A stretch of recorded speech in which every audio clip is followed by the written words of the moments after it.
thank you for the time to giving for our group to presentation our discussion about language varieties. So in this topic there are 10 parts and we will explain it in front of you. But before that I will to introduce ourselves in front of you. My name is Idelia Darazibua as moderator and the first presenter, and Friska Julia Nehulu as the second presenter. I will to explain it, and the part A is introduction of language variation. Each country has a specific language. Indonesia, for example, is a multilingual country. Language varieties is a variation of using a language. Language varieties include such as dialect, accent, style, and so on. Not only creating some new words, but they also create a specific language structure and tone based on their language while they are speaking. The second is types of variation. There are three types of variation. The first is internal variation, the second is regional variation, and the third is social variation. Internal variation refers to property of language of having difficulty ways of expressing the same meaning. For example, lorry, truck and felt apartment. The second is regional variation. Regional variation refers to the area or geographical.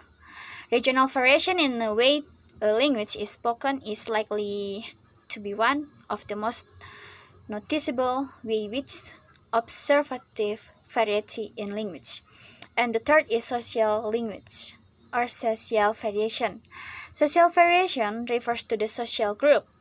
It involves growing people together according to their status within society and according to the group they belong to.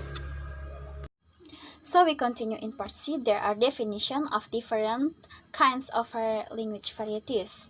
There are 5. The first is Pidgin, the second is Creole, the third is regional dialect, the fourth is minority dialect, then the fifth is indigenized varieties. The first is Pidgin. A Pidgin is a new language which developed in situations where speakers of different language need to communicate but don't share a common language. For example, are Nigerian Pidgin and Bislama, or spoken in Vanuatu. The second is Creole. When children start learning a Pidgin as their first language and it becomes the mother tongue for the children, so it is called a Creole. For example, Gulah Jamaica Creole and Hawaii Creole English. The third is regional dialect. A regional dialect is not a district language, but a variety of a language spoken in a particular area of a country. For example, are Hillbilly English from the Appalachians in the US and Geordie from Newcastle upon Tyne in the UK. The fourth is minority dialect. Minority dialect. Sometimes members of a particular minority ethnic group have their own varieties which they use a marker of identity, usually alongside a standard variety. For example, are African American Vernacular English in the US, London Jamaica in Britain, and Aboriginal English in Australia. The fifth is indigenized variety. Indigenized variety are spoken mainly as a second language in ex-colonies with multilingual population. For example, Singlish, spoken in Singapore, is a variety very different from standard English, and there are many other varieties of English used in India. In part D, tell us about language and dialect. Every language is a composite of dialects. For example, Banjarese language comprises At last, two dialects, Banjar Hulu and Banjar Kuala dialects. Although we may not say that one dialect is better than of the another, there is an assumption that one of the dialects is regarded as a prestigious one. It seems that Bajar Kuala dialects is viewed as the prestigious dialect. This assumption is based on the fact that a speaker of Banjar Hulu dialects feel ashamed when using his dialect in the environment of Banjar Kuala speech community. Um, in a speech community, there must be what we call standard dialect, namely a dialect that is used by many speakers of the speech community. In Indonesia, we recognize what is called by Bahasa Indonesia Baku. In England, British English speech communities determine what they call received pronunciation. In States, English American speech community introduced what we know as Standard American English. A dialect taught to non-active speakers is a standard one. So, just that I can explain about the topic and continue by the second explainer. Thank you. I will continue explain about part E, geographical dialect and sociology. Language variety can be in the form of dialect that is divided again into geographical, social, age, gender, belief, ethnic, and race dialect. Geographical or regional dialects are usually speech varieties pertaining to a particular local region or part. Part F. The term styles refer to language variety that is divided based on speech or speaking situation into formal and informal styles. We can speak very formally or very informally.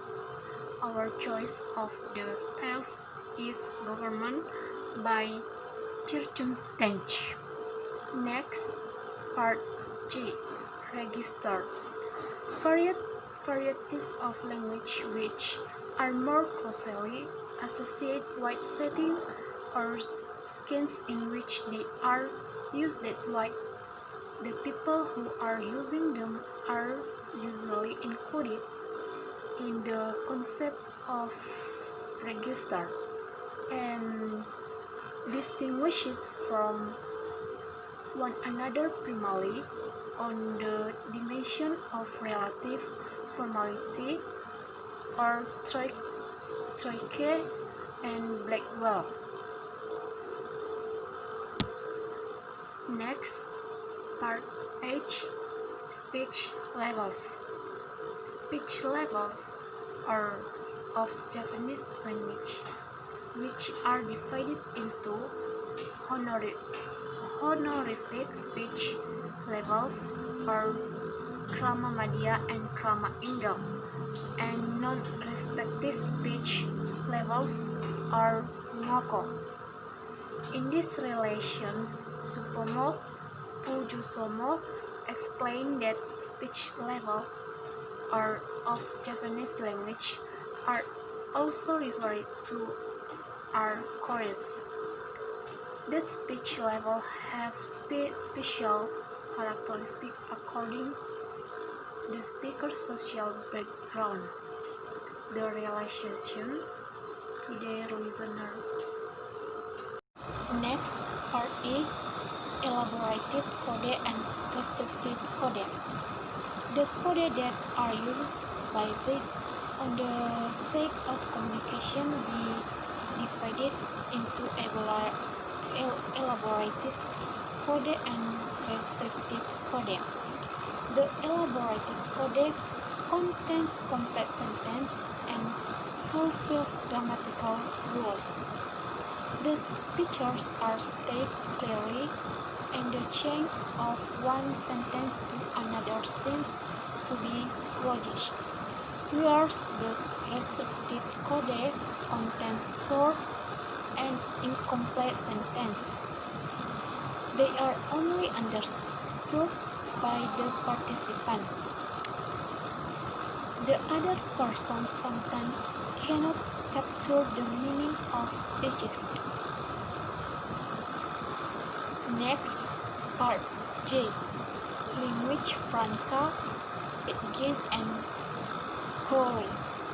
A language franca is defined as a language which is used habitually by people whose mother tongues are different in order to facilitate communication between a variety of other terms can be found which describe much the same phenomenon. The lingua francas may be spoken in the various ways. They are not only spoken differently in different places, but individual speakers vary greatly in their ability to use language. A pidgin is a language while no native speakers.